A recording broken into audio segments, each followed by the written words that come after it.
নমস্কাৰ কি খবৰ মই নিৰঞ্জন বৰা মোৰ ইউটিউব চেনেল নিৰঞ্জন বৰালৈ আপোনালোক সকলোকে পুনৰবাৰ স্বাগতম জনাইছো যেহেতু আসাম পুলিচৰ বিভিন্ন ধৰণৰ পোষ্টৰ কনিষ্টেবল লেভেলৰ যিখিনি পোষ্ট আছিল AB constable UB constable APRO constable APRO communication constable driver constable ইত্যাদি মানে কনিষ্টেবল লেভেলৰ যিমানখিনি পোষ্ট আছিল তাৰ যেহেতু থাৰ্ড ষ্টেপ এক্সামৰ ৰিজাল্ট আহিলে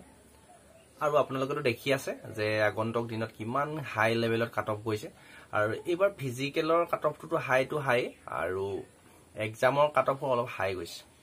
কিছুমান পোষ্টত স্যাৰ যেনে বুটমেন ষ্টাফ নাৰ্ছ এনেকা ধৰণৰ কিছুমান আনকমন পোষ্ট আছিল সেইবিলাকত কাট অফটো বহুতেই লো গৈছে সেইবিলাক সাৰ্টিফিকেট নাথাকে সকলোৱে এপ্লাই কৰিব নোৱাৰে সেইকাৰণে হেনেকাবোৰত বহুত কম কাট অফ গৈছে মানে যেটো আনকমন লেভেলৰ পোষ্ট বাকি common post ABUP constable driver constable বা ইত্যাদিকৈ সবতে হাই লেভেলতে কাট অফ গৈছে আপোনালোকে ভালদৰে প্ৰিপাৰেচন কৰিব লাগিব আজিকালি যদি চাকৰি লওঁ বুলি অসম পুলিচত বিশেষকৈ এইটো ভিডিঅ'ত আপোনালোকে জানিব পাৰিব নিউ পোষ্ট কেতিয়া আহিব আৰু কেনেদৰে প্ৰিপাৰেচন কৰিব লাগিব আৰু কোনে অসম পুলিচত চাকৰি ল'ব পাৰিব সকলো নোৱাৰে কিন্তু তাই 100% গ্যাৰান্টি দি কৈ দিম সকলো ইনে ভাবি থাকি চাকৰি ল'ব নোৱাৰে অসম পুলিচত নিউ পোষ্ট কেতিয়া আহিব সেইখিনি কাৰণে কেতিয়া প্ৰিপাৰেচন কৰিব হৈ গল ইতিমধ্যে আপোনাৰ তাৰ বিষয়ে কম ভিডিঅ'টো শেষলৈকে চাব আৰু যি সকলে থাৰ্ড ষ্টেপ শেষৰটো ষ্টেপ ভাইভাৰ কাৰণে সিলেকশন হৈছে তেওঁলোকৰ কাৰণে ইতিমধ্যে এডমিট কাৰ্ড আহিলে এতিয়াও যদি আপোনালোক কোনোবা দুই এক ক্যান্ডিডেট যদি আছে মোৰ লগত জড়িত কমেন্ট কৰিব কেতিয়া মানে আপোনালোকৰ ভাইভা টেষ্টটো আছে আৰু তাৰ উপৰিও নিউ পোষ্ট কেতিয়া আহিব এতিয়া মুখ্যমন্ত্ৰীয়ে বহুকেইটা ভাষণত ঘোষণা কৰি আছে কিন্তু মই যেটো আপোনালোকৰ আইডিয়া দি দিম হেতু আপোনালোকে যদি মোৰ কথা বিশ্বাস কৰা হয় নহয় লাষ্টলৈ আপোনালোকে মিলাই চাবগে হেতু সময়তে আপোনাৰ পোষ্ট অহাৰ চান্স আছে কি কিন্তু আপুনি প্ৰিপাৰেচনটো কিন্তু এতিয়া পাই কৰিব লাগিব ভিডিঅ'টো আৰম্ভ কৰাৰ আগতে এটা ৰিকুৱেষ্ট কৰি লৈছো মোৰ ইউটিউব চেনেলটো যদি আপোনালোকে এতিয়ালৈ সাবস্ক্ৰাইব কৰিছে তেন্তে বহুত ধন্যবাদ আৰু যদি সাবস্ক্ৰাইব কৰা নাই তেন্তে সাবস্ক্ৰাইব কৰি এতিয়াই কাখতে যেটো বেল আইকন আছে বেল আইকনটো প্ৰেছ কৰি অল কৰি ৰাখক তেতিয়াই এনে ধৰণৰ যিকোনো চাকৰি ৰিলেটেড অসম পুলিচৰ হওক বা ভাৰত চৰকাৰৰ হওক বা আসাম পুলিচৰ হওক বা সিআইএসএফ হওক বিএসএফ এসএসসি জিটি মানে বিভিন্ন ধৰণৰ চাকৰি যদি লওঁ বুলি ভাবিছে চৰকাৰী তেনে চেনেলটো সাবস্ক্ৰাইব কৰি বেল আইকন প্ৰেছ কৰি ৰাখক যেতিয়াই ভেকেন্সি ওলাই তেতিয়াই মই লগালক ইনফৰমেশন দিবলৈ চেষ্টা কৰো আৰু প্ৰতিটো নটিচ মানে আপডেট পাই আপোনালোকৰ আগন্তুক দিনত যদি ডিফেন্সতে যোৱা বা চৰকাৰী চাকৰি লোৱাৰ যদি সপোন আছে তেন্তে সপোনবিলাক দিঠক কৰিব পাৰিব আহক এতিয়া আমি ভিডিঅ'টো আৰম্ভ কৰো আৰু এটা এডখতে কথা কৈছো যি সকলৰ ড্ৰাইভাৰ কনিষ্টেবলৰ নাম আহিছে ইএস বুলি আহিছে তেওঁলোকৰ অলৰেডি চাকৰি হৈ গল যেটো ড্ৰাইভাৰ প্ৰথম ফিজিকেল হৈছে ফিজিকেলৰ পিছতে আপোনালোকৰ ড্ৰাইভিং টেষ্ট আৰু স্কিল টেষ্ট হৈছিল তাত আপোনালোকৰ সকলোৰে অলৰেডি ভাইভা হৈ গল বা ড্ৰাইভিং টেষ্ট যদি পাস কৰি আহিলে তেন্তে হৈ গল এইখিনি পাস কৰিলে এবাৰ লাষ্টৰ ষ্টেপটো আছিল এক্সামত যদি আপোনালোকে পাস কৰিলে আপোনালোকৰ চাকৰি হৈ গল কিন্তু সম্পূৰ্ণ এপইন্টমেন্ট বুলি পোৱা নাই যেতিয়া আপোনাৰ এইখিনি এবিইউবি লগত যেটো ৰিজাল্ট আহিব আপোনালোকে যদি ড্ৰাইভাৰ কনষ্টেবলৰ নাম আহিলে তেন্তে অলৰেডি ড্ৰাইভাৰ চাকৰি পালে আপোনালোক এতিয়া যদি এবিইউবি বেলেগত আহিছে তেন্তে আপোনালোকে ভাইভা টেষ্ট দিবলৈ যাব লাগিব যদি অকল ড্ৰাইভাৰ আহিছে তেন্তে আপুনি পাৰ্টি কৰিব পাৰে আপোনাৰ ড্ৰাইভাৰ কনষ্টেবল যদি আহিলে আপোনাৰ চাকৰি হৈ গল এতিয়া আপোনালোকক কম লাষ্টলে আপোনালোকৰ ভেকেন্সি কেতিয়া মানে অহাৰ চান্স আছে যেটো মুখ্যমন্ত্ৰী ডাঙৰীয়াই প্ৰতিখন মিটিংতে আপোনাক ঘোষণা কৰি থাকে এতিয়া আহিব ইমান ভেকেন্সি আহিব কি আহিব প্ৰথম কথা হল এবিইউবিৰ পোষ্ট অহাৰ কনিষ্টেবল হওক বা ড্ৰাইভাৰ হওক খুব কম চান্স আছে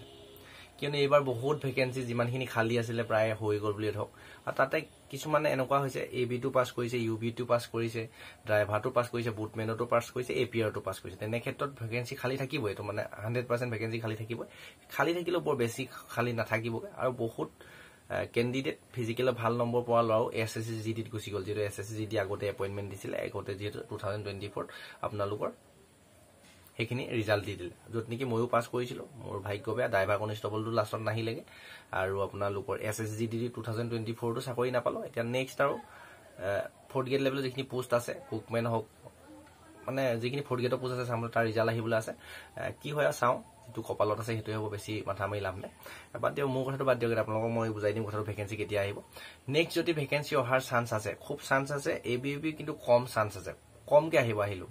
তাৰ পিছত নেক্সট কথাটো হল আপোনালোকৰ আহিব ভেকেন্সি ফৰেষ্টত ভেকেন্সি আহিব ফৰেষ্ট গাৰ্ডত হওক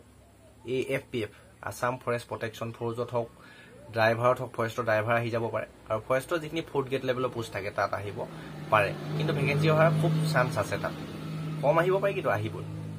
আৰু ফৰেষ্টতো গম পাই আপোনালোকে 40 বছৰলৈকে এপ্লাই কৰিব পাৰে 18 বছৰ বা বহুত বয়স যদি আপোনাৰ ABUB শেষ হৈ গৈছে তেন্তে ফৰেষ্টৰ কাৰণে আপোনালোকে প্ৰিপাৰেচন কৰিব পাৰে এইখিনিয়ে ক'লো ভেকেন্সি কি আহিব ক'লো ইতিমধ্যে এতিয়া আপোনালোকৰ কোনে কোনে চাকৰি পাব আসাম পুলিচত মই লাষ্টলৈ কম আপোনালোকে কেতিয়া আহিব হেতু কৈ দিম ভিডিঅটো শেষলৈকে চাই থাকক নহলে স্কিপ কৰি গুচি গ'লে আপোনালোকৰ দিগদাৰ হ'ব অসম পুলিচৰ ABUB কনষ্টেবল মানে আসাম পুলিচ ডিপাৰ্টমেণ্টৰ হওক বা ফৰেষ্ট ডিপাৰ্টমেণ্টৰ আপুনি যদি চাকৰি লওঁ বুলি ভাবিছে যিসকলৰ ভাল এটা ৰানিং কৰিব পাৰে কিছুমান এনেকুৱা কেণ্ডিডেট আছে আপোনাৰ বছৰ সকলোতে ভালেই ৰানিং কৰে হেতু গম পাওঁ যিসকলে এক্সেলেন্ট মাৰিব পাৰে লং জাম্প হোক ৰানিং এক্সেলেন্ট মানে ভাল টাইমত যদি সোমাব পাৰে তেতিয়া ভাল হয় আৰু আপোনালোকৰ লং জাম্পটো এক্সেলেন্ট লাগিবই চিন আপ এক্সেলেন্ট লাগিবই যেকিটা যি যত থাকে আৰু লগতে পঢ়াটো লাগিব দেই পঢ়াটো লাষ্টলৈ কৰিলেও হ'ব আপুনি কিন্তু ফিজিকেলটো প্ৰথমতে প্ৰিপাৰেচন কৰিব লাগিব আপুনি যদি ভাল প্ৰেক্টিছ কৰি ৰানিং টাইম এটা যদি আনিব পাৰে তেতিয়াহে আপুনি 1 বছৰ 1.5 বছৰ টাইম দি লাভ আছে আৰু যদি আপোনাৰ ৰানিং কৰি থাকিলে একেটাই নেবাহে বা আপুনি নোৱাৰি ভাল ৰানিং কৰিব টাইম কমাবই নোৱাৰে তেন্তে আপুনি পুলিচৰ কাৰণে এটো আপুনি বেয়া পায়ও লাভ নাই আশা কৰি লাভ নাই পুলিচত ৰানিং ফিজিকেল টেষ্টটো মোস্ট ইম্পৰ্টেন্ট যাৰ ফিজিকেল ভাল হিহে পুলিচত কিন্তু চাকৰি পাবলৈ সক্ষম হয় কিন্তু ৰিয়েলিকে এনেকুৱা মোৰ মতে আপোনালোকৰ সকলোকে ফিজিকেলটো কোৱালিফাই নেচাৰ হ'ব লাগে অসম পুলিচত যিকেইটা ফিজিকেল কোৱালিফাই কৰে হেতু পুলিচত চাকৰি কৰিব পাৰিব কামাণ্ডোখিনি কথা নকওঁ আৰু আপোনালোকৰ এক্সামটো সিলেকশন বেসিস হ'ব লাগে ভাইভা টেষ্ট বা এক্সামটো হেতুহে স্মার্ট পুলিশ বনাবলৈ হেতুহে হ'ব কিন্তু ফিজিক্যালি যদি অকল ভাল বনাই থাকে তেতিয়া কিন্তু নহব পঢ়া শুনাটো মেইন ন পঢ়া শুনাও ভাল হ'ব লাগিব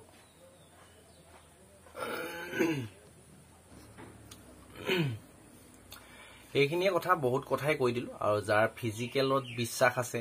কষ্ট কৰিব পাৰে তেওঁহে অসম পুলিচত চাকৰি পাবলৈ সক্ষম হ'ব তাৰ পিছত এক্সামৰ কাৰণে আপোনালোকে অলপমান প্ৰিপাৰেচন কৰিলে চাকৰি ল'ব পাৰিব কিছুমান আনকমন পোষ্টত ফিজিক্যাল কম হৈ যায় বা কিছুমান কাষ্টৰ হিলছ এৰিয়াত কিছুমান কম যায় কিন্তু পৰাপক্ষত বেছিয়ে যায় আপুনি ভাল ফিজিক্যাল লাগিবই মানে আৰু আসাম পুলিচৰ এটা প্ৰবলেম থাকে ভেকেন্সি কোড কিমান আছে ভালদৰে দেখাই নিদিয়ে যেহেতু কিছুমান ডিস্ট্ৰিক্টত ছোৱালী পোষ্টে নাছিলে ইনে দৌৰাই ফুৰিলে বছৰ এনেকুৱা ধৰণৰ কথা এই লিষ্টবিলাক যদি দিয়ে ভাল হয় এইখিনি বহুত কৈ দিলো আপোনালোকৰ যদি বিশ্বাস আছে তথাপিও প্ৰিপাৰেচন কৰিব মোৰ কথা শুনি আপুনি আসাম পুলিচ নলওঁ বুলি ভাবি লাভ নাই মানে আপোনালোক যদি লোকক যদি ছোৱালী ক্ষেত্ৰত যেহেতু অসম পুলিচটো ভাল ল'ৰা ছোৱালীক যদি অসম পুলিচত লাগেই চাকৰি তেন্তে আপুনি জান দি দিয়ক কিবা প্ৰকাৰে হলো চাকৰিটো লৈ লওক আৰু পৰাপক্ষত আজিকালিতো স্যালাৰি টেলাৰিৰ কথা আছে অসম পুলিচৰ স্যালাৰিও বেয়া নহয় কিন্তু চেন্ট্ৰেলৰ চাকৰি এটা যদি আপুনি ল'ব পাৰে আপোনাৰ মানে ভাল আৰু যদি পইচা ইনকাম কৰাৰ চখ আছে বা দেশ সেৱা কৰা যদি ইচ্ছা আছে অসম পুলিচক গ'লেও আপুনি দেশ সেৱা হ'ব কিন্তু অসমতে থাকিবলৈ পাব ঘৰৰ ওচৰে পাজৰে সুবিধা হ'ব আৰু চেন্ট্ৰেলৰ চাকৰি ল'লে গম পায় অল ইণ্ডিয়া ঘূৰিব লাগিব